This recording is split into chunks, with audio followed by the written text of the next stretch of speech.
Vamos lá, galera, falando agora sobre sistema imunitário. Só para a gente fazer um adendo aqui, pessoal, tem caído desde 2010. Todo ano tem uma questãozinha aí que envolve os conhecimentos de sistema imunitário, de imunidade. Então é bem importante a gente levar esse conteúdo aí bem tranquilo para nossa prova lá do Enem, beleza? Então qualquer dúvida que você tenha, mande pra gente, vocês já sabem os caminhos, então não fiquem com dúvidas nessa matéria, porque é questão praticamente certa de cair lá no dia 5 de novembro. Vamos lá então falar de forma geral como seria o nosso sistema imunitário. Galera, é o seguinte, o nosso corpo, ele quer ficar livre, claro, de qualquer agente invasor. Então, nós temos alguns mecanismos de defesa para isso, porque nosso corpo entende que o ataque é o melhor tipo de defesa. Então, é o seguinte, nós temos alguns mecanismos chamamos inespecíficos e os mecanismos específicos. O que seria isso? Os mecanismos inespecíficos são de duas formas. São as barreiras naturais e os mecanismos de fagocitose ali, ou de eliminação dos agentes invasores. Que barreiras naturais são essas? Por exemplo, nós temos a pele. A pele é uma grande proteção que nós temos ali contra agente invasor, tanto que se a gente sofre ali um corte, alguma coisa, alguma injúria do nosso tecido epitelial, nós temos chances ali de receber uma infecção, de ser invadido ali por bactérias, vírus, fungos, por exemplo. Temos também a mucosa nasal, então vou colocar o nariz aqui, que tem os pelinhos que ajudam também a eliminar os agentes invasores. Temos também, podemos falar dos nossos pulmões, exatamente, nós temos ali vários nossos alvéolos, eles são preparados ali para não permitir a entrada de agentes invasores. Mas é claro que essa entrada pode acontecer. Isso é só uma barreira natural que a gente tem. Então, pessoal, o que isso significa? Significa que, por exemplo, se eu tô com minha pele totalmente ali perfeita, significa que a probabilidade de entrar uma bactéria ali é muito pequenininha, certo? Essa é uma barreira natural. Agora, se o organismo lá, micro-organismo invasor, a substância conseguiu entrar, existe um outro mecanismo de defesa que nós vimos ali, que é a função dos glóbulos brancos, por exemplo, dos neutrófilos, que é fazer a fagocitose. Exatamente, eles fazem diapedese, eles saem lá do tecido sanguíneo, vão para o tecido que sofreu injúria, conjuntivo, epitelial, que seja, e vão conseguir lá fagocitar. Por exemplo, quando a gente tem uma ferida, que a gente tem aquele puizinho que se forma na ferida, aquilo nada mais é do que os glóbulos brancos, os restos ali de tudo que ele conseguiu matar, todas as células que ele conseguiu ali fagocitar. Isso nada mais é do que o pus. Então, isso é forma inespecífica. Por quê? Porque não tem especificidade, eles vão lá e atacam tudo que for diferente lá do organismo. Agora, os mecanismos de defesa específicos, como o próprio nome já diz, eles são específicos, têm especificidade. E eles são feitos pelos órgãos linfóides ou os órgãos imunitários. E vamos ver um pouquinho sobre cada um deles. O que seriam esses órgãos imunitários? Nós temos duas classificações principais. Os órgãos imunitários, eles podem ser primários ou podem ser secundários. Primários por quê? Primários porque eles são os principais locais de formação e amadurecimento dos linfócitos. Vamos lembrar que na aula passada nós falamos, os linfócitos são os caras dos glóbulos brancos responsáveis pela produção de anticorpos. Então, falamos de especificidade, falamos de anticorpos, falamos de linfócitos. Então, os órgãos primários seriam a medula óssea e o timo, onde esses linfócitos são formados e amadurecidos. E aí, como órgãos secundários, nós temos os linfonodos, o baço, adenoides, apêndice, por exemplo, porque eles vão atuar no sistema imune após a produção e amadurecimento dos linfócitos. É por isso, pessoal, que quando a gente tem uma infecção, a gente costuma ficar com aquelas ínguas, sabe? Que nada mais é do que os linfonodos inchados. Por quê? Eles estão ali, estão cheios ali de linfócitos para poder justamente acabar ali com a infecção, beleza? Então tudo se explica. Biologia é uma coisa linda, né? Então, só para a gente fazer um adendo aqui sobre os linfócitos. Nós já falamos isso, que os linfócitos são os glóbulos brancos responsáveis pela produção de anticorpos. Eles podem ser do tipo T ou tipo B. E eles circulam pelos órgãos imunitários. Por isso que eu falei aqui, quando a gente é infectado, nós temos esses órgãos imunitários, eles ficam mais inchados, temos as ínguas, porque os linfócitos ali estão a todo vapor querendo acabar com os agentes invasores. E aí, pessoal, precisamos falar sobre um conceito muito importante quando se fala em imunidade, que é o conceito de antígeno e conceito de anticorpo.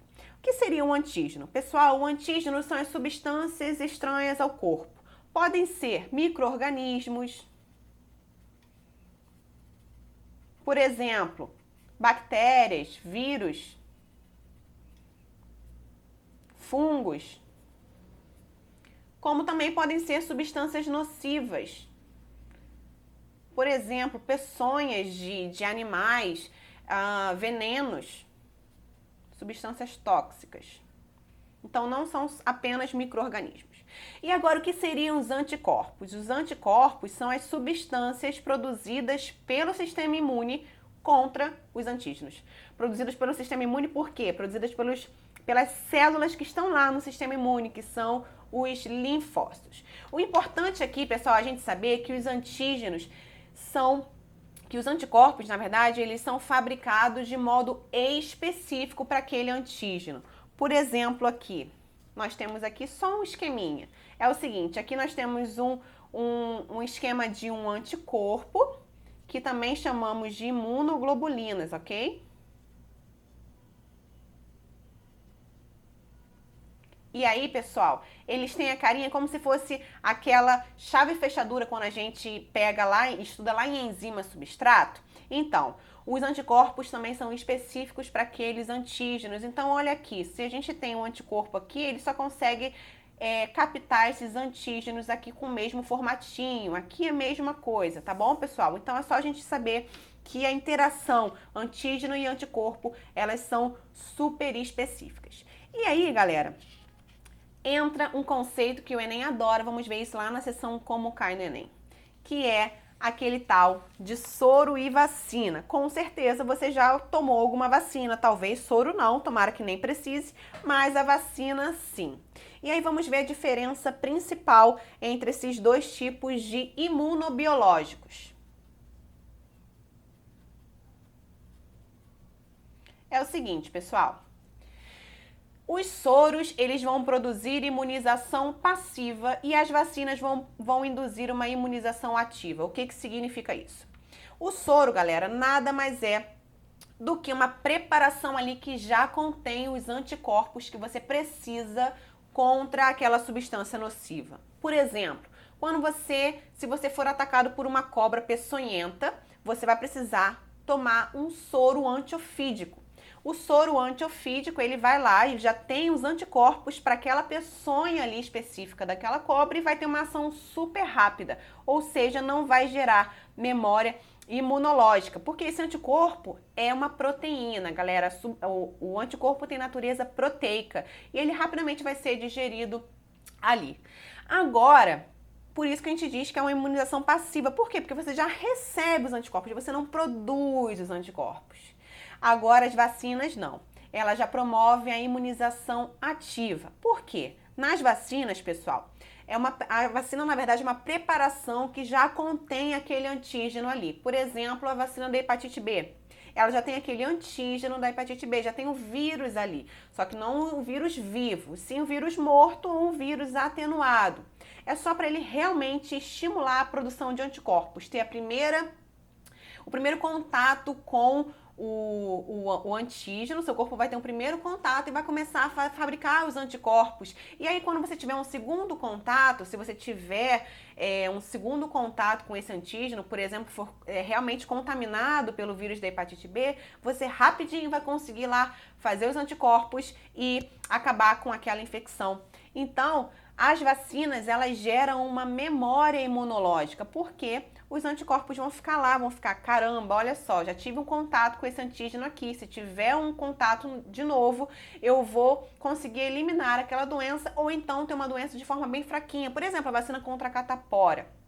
A galera que já tomou isso, muitas vezes, mas eu já tive catapora, mas não foi da forma que deveria ser, foi de uma forma mais branda, pode ter certeza disso. Então, a principal diferença entre soros e vacinas é isso. A imunização passiva nada mais é do que você receber diretamente os anticorpos, seu organismo não tem trabalho algum. Ele já recebe os anticorpos aqui. Pessoal, isso é importante porque é uma ação rápida. Há casos que realmente precisam. No caso, por exemplo, de uma peçonha, de uma cobra, uma vacina contra ela ia demorar muito até a formação de anticorpos e aí conseguir combater aquela peçonha ali, aquele antígeno, ia demorar muito e você poderia morrer. Então, há casos que realmente o soro é necessário. Mas a vacina é o principal método aí de prevenção, principalmente de doenças ali que envolvem bactérias e vírus. Beleza, galera? Bom, isso aqui é tudo que a gente precisava saber para a gente mandar muito bem lá nas questões de imunidade do Enem. Nos vemos agora na sessão Como Cai no Enem. Até lá!